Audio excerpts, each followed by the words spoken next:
నమస్తే welcome to news line. ఇక మొంతా తుఫాన్ ఎఫెక్ట్ తో నష్టపోయిన ప్రాంతాల్లో CM Revanth Reddy aerial survey చేపట్టారు. రవాణా మంత్రి పొన్నం ప్రభాకర్ తో కలిసి హెలికాప్టర్లో ప్రయాణిస్తూ హుస్నాబాద్ నియోజకవర్గ పరిధిలోని వరద ప్రభావిత ప్రాంతాలను ఆయన పరిశీలించారు.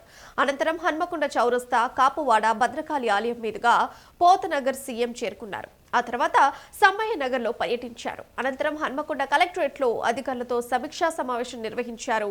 ఇక భారీ వర్షాలకు నష్టపోయిన వారిని ఆదుకోవాలని సూచించారు. ఎకరా పంట నష్టానికి 10,000 రూపాయల పరిహారం ఇవ్వాలని నిర్ణయించారు. అలాగే ధ్వంసమైన ఇంటికి 15,000 రూపాయలు, వరదలతో చనిపోయిన కుటుంబాలకు 5 లక్షల రూపాయల పరిహారం ఇవ్వాలని ప్రకటించారు.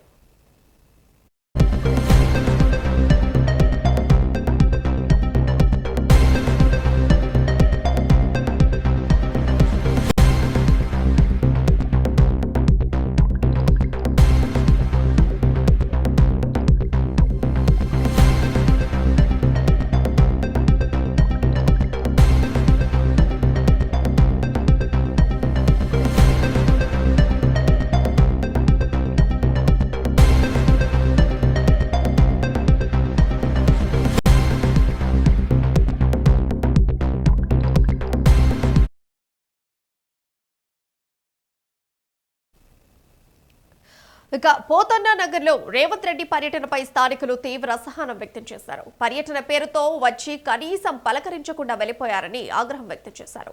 కనీసం ఆదుకుంటామని భరోసా కూడా ఇవ్వలేదన్నారు. ఇక్కడికి వచ్చే కేవలం గంట మాత్రమే చూసి వెళ్లిపోయారన్నారు. పక్కనే మా ఇండ్లు కూలిపోయినా మాతో కనీసం మాట కూడా మాట్లాడలేదని మండిపడ్డారు. అంత మాత్రానికి ఎందుకు వచ్చాడని మహిళలు నిలదీశారు.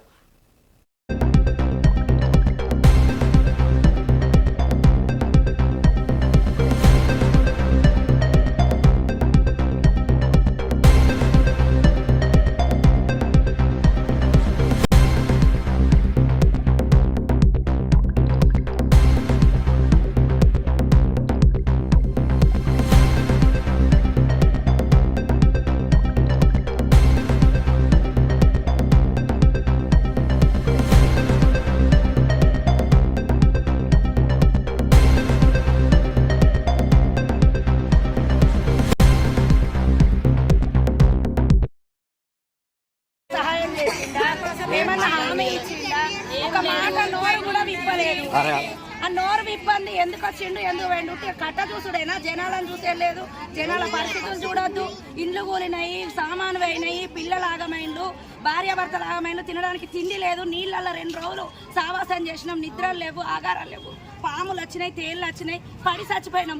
మా దగ్గరికి వచ్చి ఇది మేము చేస్తామమ్మ సహాయము, మేమున్నాము, మన ప్రభుత్వం మిమ్మల్ని ఆదుకుంటది అని ఒక్క హామీ కూడా ఇవ్వకుండా వచ్చిండు మౌనంగా. మేము ఆడోళ్ళం దగ్గరికి పోతుంటే ఆర్మీ వాళ్ళు, పోలీసులు అందరు కలిసి చేతుల మీద దొప్పేసుకొచ్చారు. కథం చూసే పాయే. ఏమి హామీ వచ్చింది మాకు, ఏం ఉపయోగం ఈ ప్రభుత్వం వచ్చి?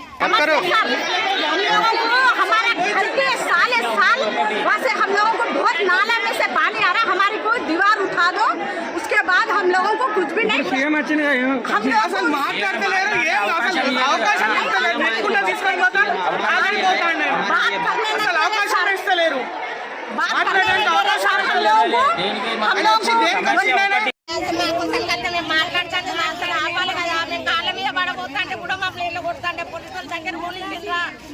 ఒక్క పోలీసు సార్ కూడా దగ్గర పోనీ బతిలాడినాం, కాళ్ళ మీద పడ్డ కూడా నడు వాళ్ళు బట్టి 2 ఎత్తాండే ఒక్కరిని పోనీ మాకు ఇల్లు లేదేం లేదు. కొన్ని సంవత్సరాలు అయితే మేము కిరాయికుండా బట్టి మా ఇల్లు గురించి, సొంత ఇల్లు గురించి అడుగుదామనుకున్నాం, పింఛన్ల గురించి అడుగుదామనుకుంటే అసలు కలవనీయలే. ఆయన దగ్గర కూడా పోనీయలే, మమ్మల్ని అసలు దగ్గర కూడా పోనీయలే. ఆయన అసలు ఇంత చూడనీయలే. ఇక రాష్ట్ర ప్రభుత్వం పంట నష్టంపై తప్పుడు అంచనా వేస్తోందని బీఆర్ఎస్ మాజీ ఎమ్మెల్యే పెద్ది సుదర్శన్ రెడ్డి ఆరోపించారు. రాష్ట్రంలో చేనులోని పంటతో పాటు మార్కెట్కు తరలించిన ధాన్యం సైతం కొట్టుకుపోయిందని ఆవేదన వ్యక్తం చేశారు. ఇప్పటికే చాలా మంది రైతులు వరి కోసం ఆరబెడుతున్నారని, అయితే మొన్నటి వర్షాలకు ధాన్యం మొత్తం కొట్టుకుపోయిందన్నారు. మరోవైపు కొనుగోలు చేసిన ధాన్యం లోడెత్తకపోవడంతో అవి తడిసి మొలకెత్తే పరిస్థితికి వచ్చాయని తెలిపారు. ప్రభుత్వం ఎలాంటి కండిషన్లు పెట్టకుండా రైతులు పండించిన ప్రతి గింజను కొనుగోలు చేయాలని వారంతా డిమాండ్ చేశారు. ప్రభుత్వం నిన్న వ్యవసాయ శాఖ 4,47,000 పైచిలుకు ఎకరాల్లో వివిధ రకాల పంటలు నష్టం జరిగినట్టు ప్రాథమిక అంచనా వేసినట్టు వాళ్ళు ప్రకటించారు. కానీ అది ముమ్మాటికి తప్పు. ప్రభుత్వము సహాయం చేసేటువంటి చర్యలకు ముందుకు పోకుండా రైతులను నట్టేట ముంచేటువంటి ప్రయత్నం చేస్తూ ఉన్నది. ఇప్పటికీ చేతికొచ్చిన పంట ఆరబెట్టేటువంటి సందర్భంగా మార్కెట్లలో పంట మొత్తం కొట్టుకపోయి నీలపాలైంది. కొనుగోలు కేంద్రాలు అక్కడిక్కడ ప్రారంభమైనటువంటి కొనుగోలు కేంద్రాల వద్ద ధాన్యం మొత్తం కూడా తడిసి ముద్దై మొలకెత్తుతున్నది. ఈ మొక్కజొన్న కొనుగోలు చేస్తామని చెప్పారు, కానీ ఎక్కడ కూడా కాంటాలు అనుకున్నంత స్పీడ్గా జరగటం లేదు. వివిధ కొర్రీల వల్ల వారాలకు వారాలు మొక్కజొన్న రైతులు కూడా ఆరబెట్టుకునేటువంటి పరిస్థితి మనందరం చూస్తూ ఉన్నాం. కాబట్టి తేమ శాతాన్ని పరిగణనలో తీసుకోకుండా ప్రభుత్వమే పత్తి కొనుగోలు కానీ, మొక్కజొన్న కొనుగోలు కానీ, వరిధాన్యం కొనుగోలు కానీ డ్యామేజ్ని పరిగణలో తీసుకోకుండా మద్దతు ధర కొనుగోలు చేయాలని చెప్పి బీఆర్ఎస్ పార్టీ ఈ ప్రభుత్వాన్ని డిమాండ్ చేస్తూ ఉన్నది. ఇక రాష్ట్ర మంత్రిగా మహమ్మద్ అజరుద్దీన్ ప్రమాణ స్వీకారం చేశారు. రాజ్భవన్లో గవర్నర్ జిష్ణుదేవ్ వర్మ ఆయనతో ప్రమాణ స్వీకారం చేయించారు. ఈ కార్యక్రమానికి సీఎం రేవంత్ రెడ్డి పలువురు మంత్రులు హాజరయ్యారు. అలాగే నూతన మంత్రికి శుభాకాంక్షలు తెలిపారు. ఈ సందర్భంగా ఆయన మాట్లాడుతూ దేశ ప్రజలకు తానేంటో తెలుసని, ఎవరు సర్టిఫికేట్ అవసరం లేదన్నారు. ముఖ్యమంత్రి తనకు ఏ బాధ్యత అప్పగించినా నిబద్ధతతో పనిచేస్తానని తెలిపారు. తన మంత్రి పదవి ప్రమాణ స్వీకారం ఎవరు ఆరోపణలు చేసినా దానికి సమాధానం చెప్పాల్సిన అవసరం లేదని అజహరుద్దీన్ తెలిపారు.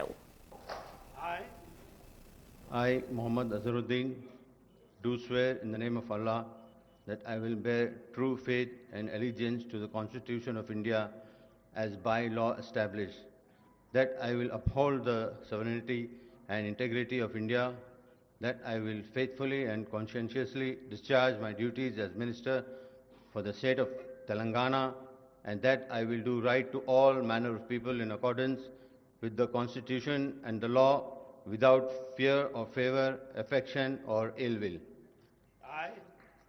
I, Mohammad Azharuddin, do swear in the name of Allah that I will not directly or indirectly communicate or reveal to any person or persons any matter which shall be brought under my consideration or shall become known to me as Minister for the state of Telangana, except as may be required for the due discharge of my duties as such minister.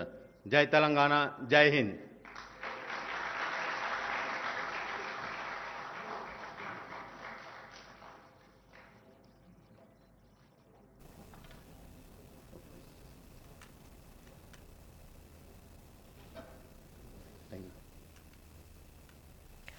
ఇక రాష్ట్ర ప్రభుత్వ సలహాదారుగా సుదర్శన్ రెడ్డిని నియమిస్తూ ప్రభుత్వం ఉత్తర్వులు జారీ చేసింది. ఆయనకు 6 గ్యారంటీల అమలు బాధ్యతలు కూడా అప్పగించింది. మరోవైపు మంచిర్యాల ఎమ్మెల్యే ప్రేమ్సాగర్ రావుకు సైతం కేబినెట్ హోదా కల్పించింది. సివిల్ సప్లై కార్పొరేషన్ చైర్మన్ గా నియమిస్తూ జీవో జారీ చేసింది. అయితే మంత్రివర్గంలో చోటొస్తుందని ఆశపడిన వారికి నిరాశే మిగిలింది. పార్టీలో సుదీర్ఘ కాలంగా సేవలందిస్తున్నా తమకు అవకాశం ఇవ్వకపోవడం పైన ఆగ్రహంతో ఉన్నారు. దీంతో వారిని బుజ్జగించేందుకు కేబినెట్ హోదా కల్పిస్తూ నిర్ణయం తీసుకున్నట్లుగా తెలుస్తోంది.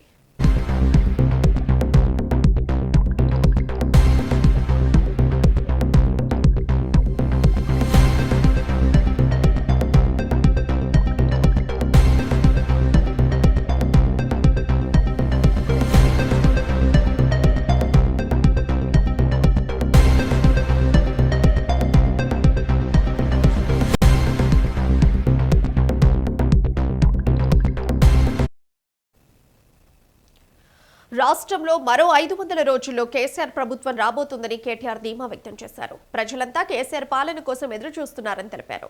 శుక్రవారం తెలంగాణ భవన్లో ఆయన మాట్లాడుతూ జూబ్లీహిల్స్ ఉప ఎన్నికల్లో ఆకురౌడీ గెలవక ముందే నిలుగుతున్నారని మండిపడ్డారు. పొరపాటున కాంగ్రెస్ అభ్యర్థి గెలిస్తే పరిస్థితి ఎలా ఉంటుందో అర్థం చేసుకోవాలని సూచించారు.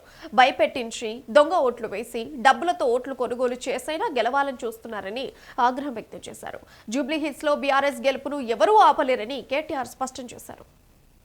నేను మీకు గుర్తు చేస్తున్నా, యాద పెట్టుకోండి, ఇది రోజు సరిగ్గా 2 ఏళ్ళు అయిపోయింది. ఇంకొక 500 రోజుల్లో మళ్ళీ కేసీఆర్ గవర్నమెంట్ రాబోతుంది. ఎక్కువ టైం లేదు, ఎక్కువ టైం ఏం లేదు. చూస్తుంటే పోతాయి. 500 రోజులు కళ్ళు మూసుకొని తెరిచే లోపల పోతాయి. మీరు ఎవ్వడు ఏ రౌడీగాడు ఏ గుండగానికి భయపడే అక్కర్లేదు. మనం 14 నవంబర్ 14 నవంబర్ రోజు బరాబర్ మళ్ళా గోపీనాథ్ భార్య మాగంటి సునీతనే గెలుస్తుంది. ఉన్నారు కాంగ్రెస్లో చిన్న చిన్న ఆకు రౌడీగాళ్ళు, ఇంత రౌడీగాళ్ళు ఉన్నారు. వాడు ఇట్లా అట్లా, నేను ఒక మాట అడుగుతా, మీరు ఆలోచించుకోండి. వాడు గెలవకముందే గింత నిలుగుతాండు, పొరపాటున గెలిచి నాకు ఏమవుతుంది? ఇడ్లీ బండిలు, కూరగాయల మార్కెట్లు, ఇస్త్రీ షాపులు, సెలూన్లు వదులుతాడా దేనన్నా? అందరు ఆగం చేయడు. మరి గసంటోలో కోట్లు ఎత్తామా? ఆగం అవుతామా? కాకుర్రి, నేను గదే చెప్తున్నాయి. 10 ఏళ్ళు సుకూన్గున్నాం, ఇప్పుడు ఆగం కావద్దు. రెండోది, మీరు కూకట్పల్లి ఎమ్మెల్యే సాబ్తో కూడా నేను మాట్లాడతా.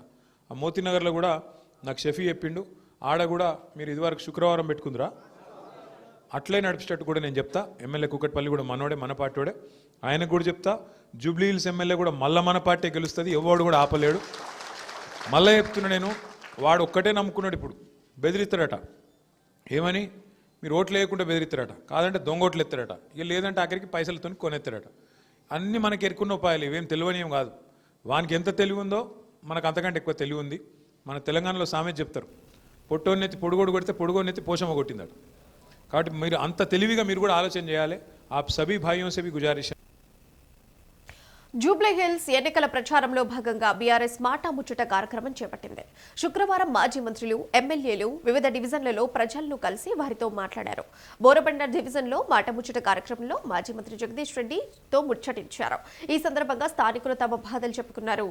గతంలో బీఆర్ఎస్ ఉచితంగా నీటి సరఫరా చేస్తే రేవంత్ సర్కార్ మాత్రం వేలాది రూపాయలు బిల్లులు వేస్తుందని ఆగ్రహాన్ని వ్యక్తం చేశారు.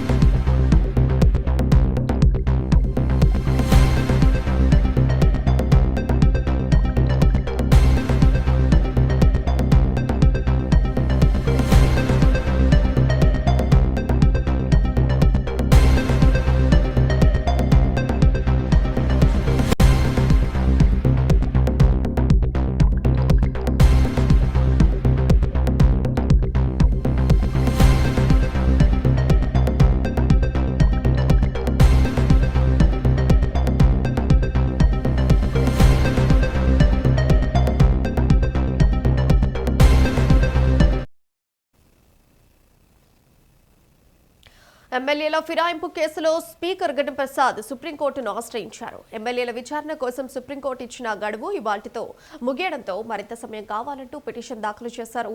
ఇప్పటి వరకు 4 ఎమ్మెల్యేల విచారణ పూర్తయిందని, మిగతా వారిని విచారించేందుకు 8 వారాల సమయం కావాలని స్పీకర్ తరఫు న్యాయవాది పిటిషన్ దాఖలు చేశారు.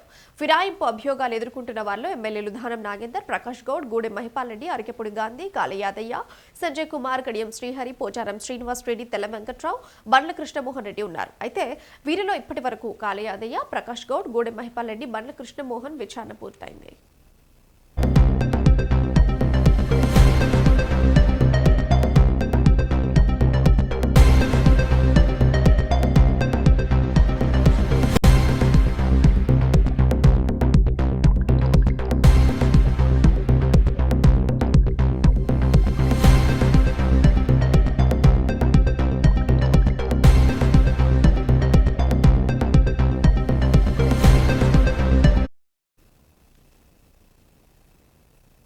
శంషాబాద్లో భరోసా సెంటర్ను డీజీపీ శివధర్ రెడ్డి ప్రారంభించారు. ఈ సందర్భంగా ఆయన మాట్లాడుతూ, మహిళలు, పిల్లలపై హింసలు జరిగితే వారికి న్యాయం చేయడానికి భరోసా సెంటర్లున్నాయన్నారు.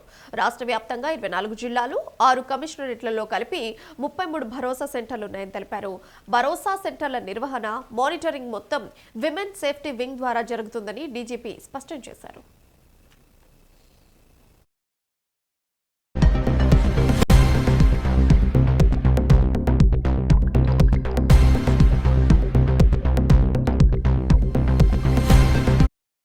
తెలంగాణ రాష్ట్రంలో ఈ భరోసా సెంటర్స్ స్టార్ట్ చేయడం మొదలుపెట్టినాము.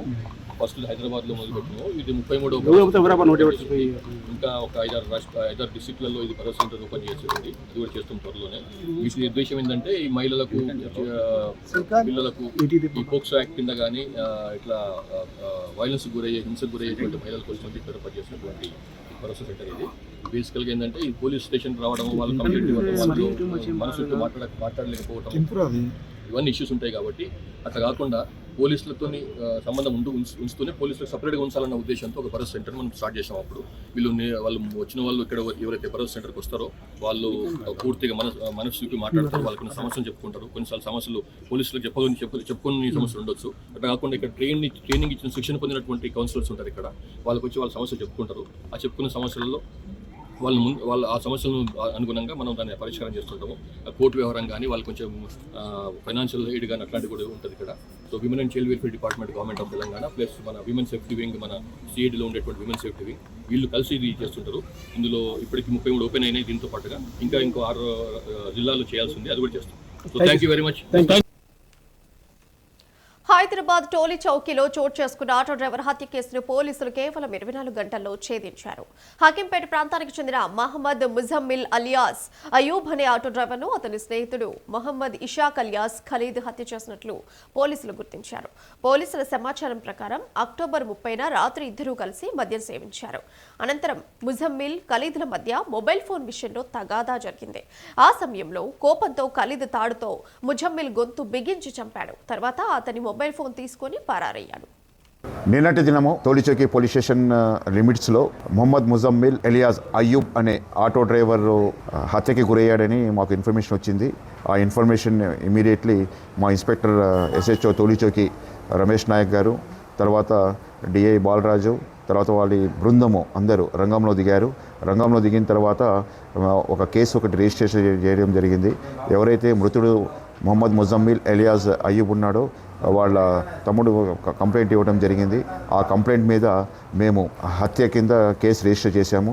ఆ రిజిస్ట్రేషన్ చేసిన తర్వాత దర్యాప్తులో భాగంగా మాకు నిన్న ఈవినింగ్ తెలిసింది ఏమంటే మొహమ్మద్ ఇషాక్ ఎలియాజ్ ఖాలిద్ అనే వ్యక్తి హత్య చేశాడు అని మాకు తెలిసింది. ఈ హత్యకు కారణం ఏమంటే ఇద్దరు ఆటో డ్రైవర్స్ గత కొంతకాలంలో ఇద్దరు స్నేహితులుగా ఉంటారు. నిన్న చిన్న సెల్ ఫోన్ విషయంలో ఇద్దరు గొడవపడి నైలాన్ రాడ్తో ఆయనకి గొంతులో బిగించి హత్య చేస్తాడు. ఈరోజు మార్నింగ్ వాళ్ళ దర్యాప్తులో భాగంగా ఖాలిద్ని ఓయో హోటల్ హకీంపేట దగ్గర ఆధీనంలో తీసుకోవడం జరిగింది. కన్ఫెషన్ చేసిన తర్వాత ఆయన ఈ నేరాన్ని ఒప్పుకున్నాడు. ఫిర్యాదు అందుకున్న టోలీ చౌకీ పోలీసులు తక్షణమే దర్యాప్తు ప్రారంభించారు. సీసీటీవీ ఫుటేజ్లను పరిశీలించి సాక్షుల వివరాలను సేకరించి నిందితుడు ఖలీదును శుక్రవారం ఉదయం హకీంపేటలోని ఓయో రూమ్లో అదుపులోకి తీసుకున్నారు. అయితే పోలీసులు మృతుడి వివో మొబైల్ ఫోన్, అతను నడిపిన ఆటోను స్వాధీనం చేసుకున్నారు.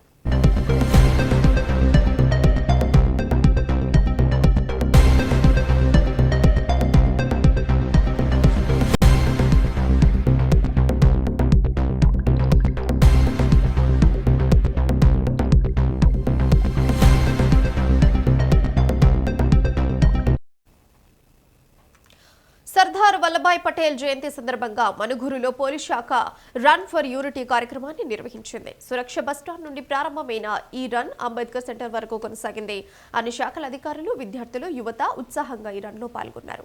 ఈ సందర్భంగా DSP రవీందర్ రెడ్డి మాట్లాడుతూ రన్ ఫర్ యూనిటీ ద్వారా దేశ ఐక్యత, సోదరభావం, సమగ్రతకు సంకేతంగా నిలుస్తోందన్నారు. యువత మత్తు పదార్థాలు, మాదక ద్రవ్యాలకు దూరంగా ఉండి సమాజ నిర్మాణంలో భాగస్వాములై ముందుకు సాగాలని పిలుపునిచ్చారు. పేరు పేరున కృతజ్ఞతలు. ఇది మాదే కాదు, మీది కాదు, మన అందరి కార్యక్రమం కాబట్టి అందరూ పాల్గొనాలి. మన భారతదేశం ఇదే విధంగా ఇట్నే యూనిటీగా ఇంకా ఇప్పుడు మన 4th లార్జెస్ట్ ఎకనమీ, మనం 1st, 2nd పోవాలని చెప్పి మన విధంగా ఉక్కు సంకల్పం తీసుకోవాలని ఈ సందర్భంగా ప్రిన్స్లీ స్టేట్స్ అంటే 562 రాజ్యాలు ఉండేటి, చిన్న చిన్న రాజ్యాలు, చిన్న జమీందారులు అవన్నీ ఉండేటి. అతను ఈ 562 ప్రిన్స్లీ స్టేట్ను మన ఇండియాలో విలీనం చేయడానికి, ఇంక్లూడింగ్ మన హైదరాబాద్ చేయడానికి అతని వల్లనే సాధ్యమైంది. అతని యొక్క ఉక్కు సంకల్పం వల్లనే సాధ్యమైంది. కాబట్టి అది స్మరించుకుంటూ భారతదేశం మొత్తము అతనికి మనము ఒక నివాళిగా ఈ రన్ చేయడం జరిగింది. భద్రాద్రి కొత్తగూడెం జిల్లాలో సర్దార్ వల్లభాయ్ పటేల్ జయంతి సందర్భంగా రన్ ఫర్ యూనిటీ కార్యక్రమం జరిగింది. ఎస్పీ రోహిత్ రాజు ఆదేశాల మేరకు భద్రాచలం పోలీస్ శాఖ ఈ రన్ను ఘనంగా నిర్వహించింది. ఈ రన్ భద్రాచలం బ్రిడ్జి సెంటర్ నుండి జూనియర్ కళాశాల గ్రౌండ్ వరకు జరిగింది. ఈ కార్యక్రమాన్ని ఎమ్మెల్యే డాక్టర్ తెల్ల వెంకట్రావు ప్రారంభించారు. ఈ సందర్భంగా ఆయన మాట్లాడుతూ సర్దార్ వల్లభాయ్ పటేల్ భారత ఐక్యతకు ప్రతీకని, ఆయన స్ఫూర్తితో యువత దేశ నిర్మాణంలో భాగస్వాములు కావాలని పిలుపునిచ్చారు.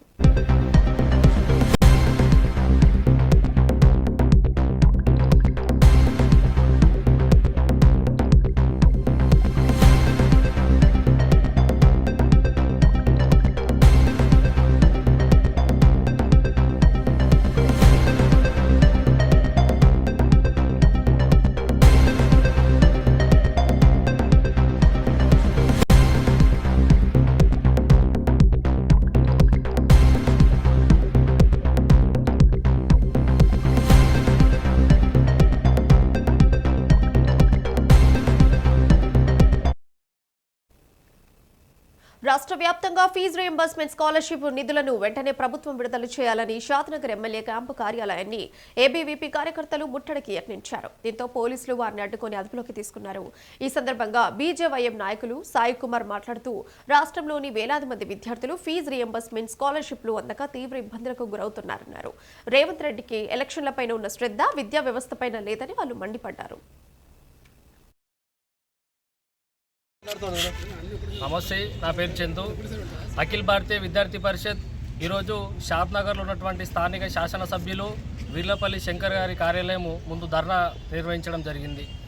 గత ప్రభుత్వం ఏదైతే నయా నిజాం కేసీఆర్ ప్రభుత్వం 2019-20 సంవత్సరం నుంచి విద్యార్థులకు రావాల్సినటువంటి ఫీజు రియంబర్స్మెంట్ మరియు స్కాలర్షిప్ బకాయిలు పెండింగ్లో ఉంచుకొని ఈరోజు విద్యార్థులంతా రోడ్డున పడ్డారు. కళాశాలలంతా మూసివేయాల పరిస్థితి వచ్చింది. ఏదైతే గత 2 సంవత్సరాలు ప్రభుత్వం ఏర్పడినా ఇప్పటివరకు ఈ యొక్క విద్యారంగ సమస్యలు పట్టించుకోవడం లేదు. ఈ యొక్క విద్యాశాఖ మంత్రి నియమించకపోవడం ఎంతవరకు కరెక్ట్ అని చెప్పేసి ఈ యొక్క ఏబీపీ ఈరోజు ప్రశ్నిస్తూ ఉంది. దీన్ని వెంటనే ఏబీపీ ఒకటే డిమాండ్ చేస్తోంది. పెండింగ్లో ఉన్నటువంటి 8,500 కోట్ల ఫీజు రియంబర్స్మెంట్ మరియు స్కాలర్షిప్ వెంటనే విడుదల చేయాలి. లేని పక్షంలో ఈ ఒక ఉద్యమం ఇంతటితో ఆగదు. రానున్న రోజుల్లో అసెంబ్లీ గేట్లైనా సరే ముట్టడించి ఈ యొక్క మా యొక్క ప్రభుత్వం ఇచ్చే భిక్ష కాదు, గుర్తుపెట్టుకోవాలి. స్కాలర్షిప్ అనే విద్యార్థుల హక్కు. ఈ యొక్క సందర్భంగా ఏబీపీ డిమాండ్ చేస్తూ ఉంది. మొంతా తుఫాన్ ప్రభావంతో ఆరుగాలం శ్రమించి పండించిన పంట నేలపాలు కావడంతో దిక్కుతోచని స్థితిలో పడ్డామని రైతన్నలు ఆవేదన వ్యక్తం చేస్తున్నారు. రాజన్న సిరిసిల్ల జిల్లా కునరావుపేట మండలం బావుసాయిపేటలోని ఐకేపీ సెంటర్లో విక్రయించడానికి తీసుకొచ్చి ఆరబోసిన ధాన్యం భారీ వర్షానికి పూర్తిగా కొట్టుకుపోయింది. ఈ సందర్భంగా రైతన్నలు మాట్లాడుతూ కాంగ్రెస్ ప్రభుత్వం అధికారంలోకి వచ్చాక రైతులకు పూర్తిగా అన్యాయం జరిగిందని ఆవేదన వ్యక్తం చేశారు. కనీసం యూరియా బస్తాలు ఇవ్వలేని స్థితిలో ప్రభుత్వం ఉందన్నారు. రైతు బంధు, రైతు భరోసా తదితర ఫలాలు అందటం లేదని వాపోయారు.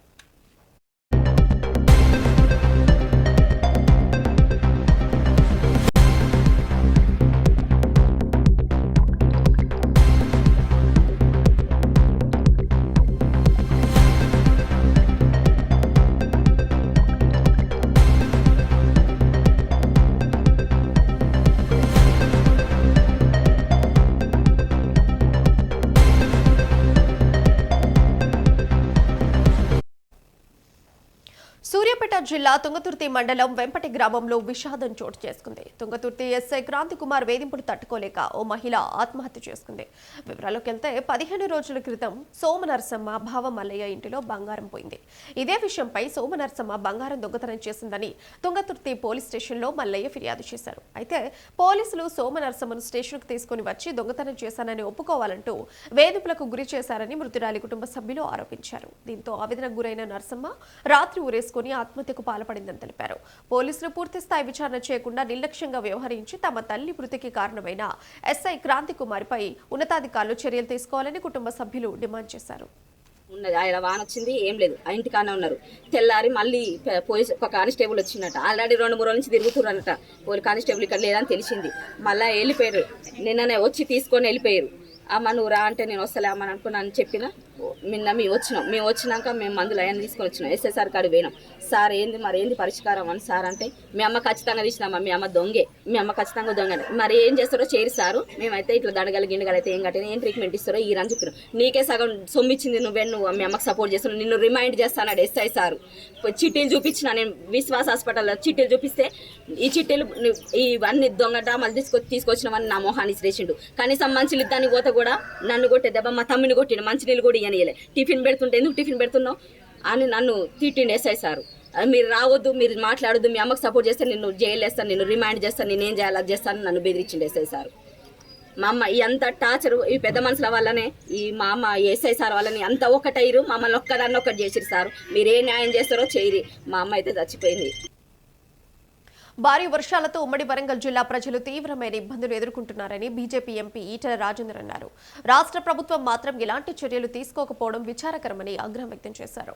తక్షణమే నష్టపోయిన కుటుంబాలకు సహాయ నిధులు విడుదల చేసి ప్రజలకు ఆహారం, నీరు, వైద్య సాయం అందించాలని ఈటెల రాజేందర్ డిమాండ్ చేశారు. ఈ ప్రాంతంలో మనం నిలిచినటువంటి సమ్మానగర్ ప్రాంతంలో దాదాపు 120 కోట్ల రూపాయలు పెట్టి శాశ్వతంగా ఇక్కడ నీళ్లకు నీళ్లు రాకుండా, వరదలు రాకుండా ఇక్కడ 30 మీటర్ల విడుతుతోటి 6 మీటర్ల ఎత్తుతోటి పెద్ద ఎత్తున డక్టులు కట్టింది. కానీ కేంద్ర ప్రభుత్వ నిధులతో కట్టినప్పటికి కూడా ఇవాళ ఎందుకో కలెక్టర్ గారి ఇక్కడ ఉండగా కూడా, కలెక్టర్ గారు ఇదే టౌన్లో ఉంటారు, ఉండగా కూడా గేట్లు ఓపెన్ చేయకపోవడం వల్ల మొత్తం నీళ్ళని కూడా వెనుకకు తన్ని ఇవాళ మొత్తం ఖాళీలే ఇలా మునిగిపోయినాయి.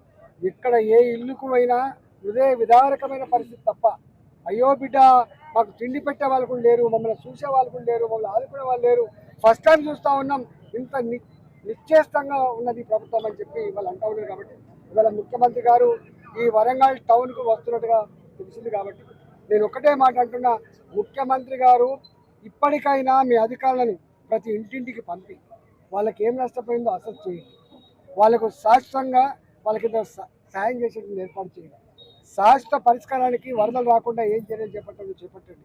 మూడవది, ఇక్కడ అధికార యంత్రాంగం అంతా కూడా విఫలం చెందినట్టుగా ఇలా ప్రజలు భావిస్తూ ఉంది. కాబట్టి గేట్లు ఎత్తకుండా ఉండడానికి కారకులు ఎవరు, ఈ ముంపు కారకులు ఎవరో అలాంటి వాళ్ళ మీద పనిష్మెంట్ కోరుతూ ఉన్నారు. కాబట్టి ముఖ్యమంత్రి గారు వరంగల్కి వస్తున్న సందర్భంగా వట్టి ముసలి కన్నీళ్ళు పక్కకు పెట్టి క్రియేటివిటీతో కూడిన ఎంత సాయం చేస్తే వాళ్ళకు బాధ రిలీఫ్ అవుతుందో అలాంటి సాయాన్ని ప్రకటించాలని చెప్పి భారతీయ జనతా పార్టీగా మేము డిమాండ్ చేస్తా ఉన్నాం.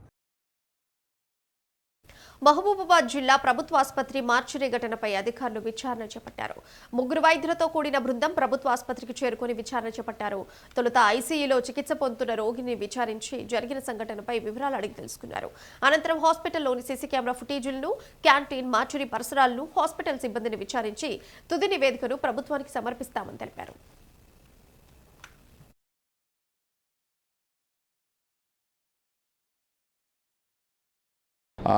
Mulugu general hospital superintendent doctor Gopalarao గారు, Janagama general hospital superintendent doctor Sridhar గారు, forensic department head Siddipet government medical college, మాకు రాత్రే ఆదేశాలు ఇచ్చిన మేరకు మేము ఇక్కడికి రావడం జరిగింది. ఫస్ట్ పేషెంట్తోని ఆయన వాంగ్మూలం తీసుకున్నాము. ఇంకా మిగిలిన వివరాలు సేకరించేది ఉన్నది. మార్చిలో ఉన్నారన్న సంఘటన మీద ఫస్ట్ ఆయన వివరాలు తెలుసుకున్నాము, ఆయన స్టేట్మెంట్ తీసుకున్నాము. అది తీసుకొని మిగిలిన యాంటీసిడెంట్స్ ఏంటి అవన్నీ తెలుసుకొని ఒక పూర్తి అవగాహనకు వచ్చినాక ఒక కన్సాలిడేటెడ్ రిపోర్ట్ రాసి అది కన్సీల్డ్ కవర్లోనే పెట్టి పంపించాల్సి ఉంటే మాకు ఆదేశాలు అట్లనే ఉన్నాయి. That's all for now. చూస్తూనే ఉండండి న్యూస్ లైవ్.